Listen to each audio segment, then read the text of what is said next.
So this is around the time of year where we have the Taiwanese Artificial Intelligence Conference. Obviously, it's all held remotely this year.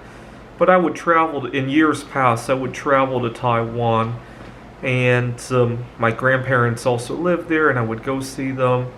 I had a situation one time where I could have really embarrassed myself, or maybe even gotten into a little bit of trouble.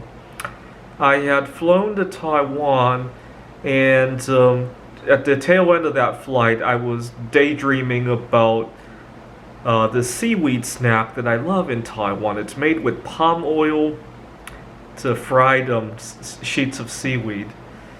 And by the tail end of the flight, that was all I was thinking about. I left the plane and I got to the airport, and I got into a little bit of a problem because I needed to fill out this Visa card, and they asked what hotel you're staying in, and I thought I could just pull it up on the website.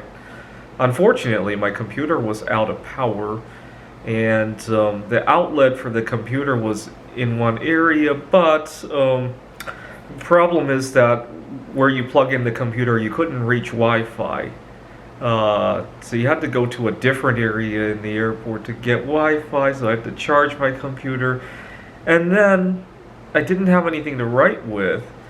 And I got so frustrated that this pen was connected to the table with this chain, and I yanked the pen off of the table, and now everybody's just looking at me like I'm crazy.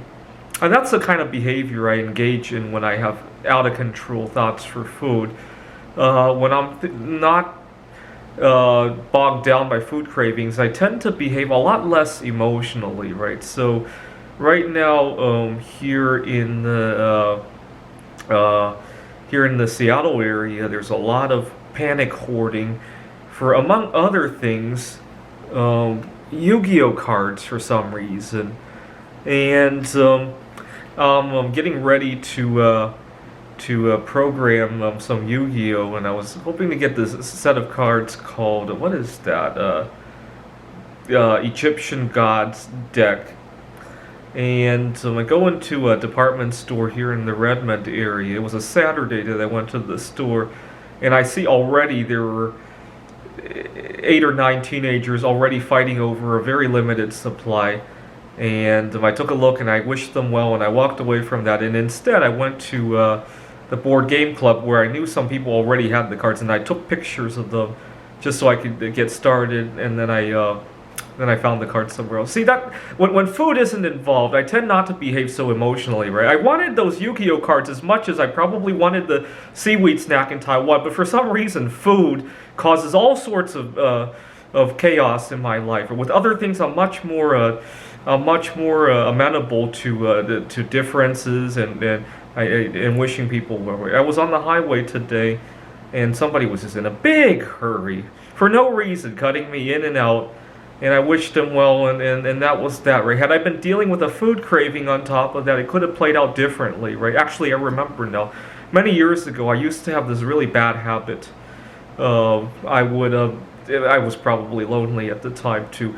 One day, I had got to a stoplight, and I got distracted, probably with eating. I don't know exactly what I was distracted with.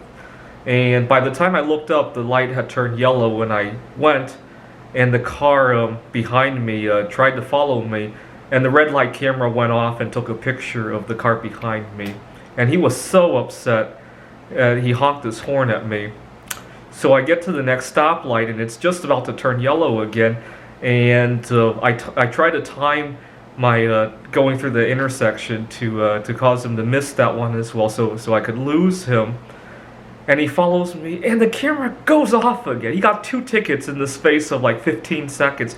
He was so pissed. He opened his window and shouted that he was going to kill me. And it got so exciting for me that when I was lonely on a Saturday afternoon, I would go to those intersections just to play.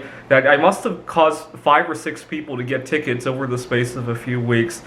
But ever since I started fasting, things like that lose their appeal, right? I'm much more happy-go-lucky, wishing people well, and if anything, I would probably had had I run into that situation the first time, right, where somebody got the first ticket, I probably would have tried to appease them by letting them go in front of me or something like that. That's how I would behave when I'm fasting, right?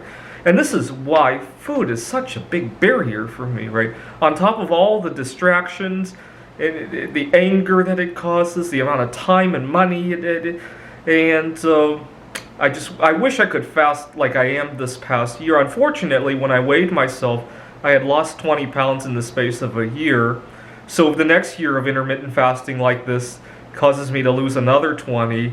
That's about as much as I can lose before I have other problems, right? So I'm kind of torn there, right? But at the same time, I don't want to go back to where I was many years ago when I, well, raised some taxes for the city, right?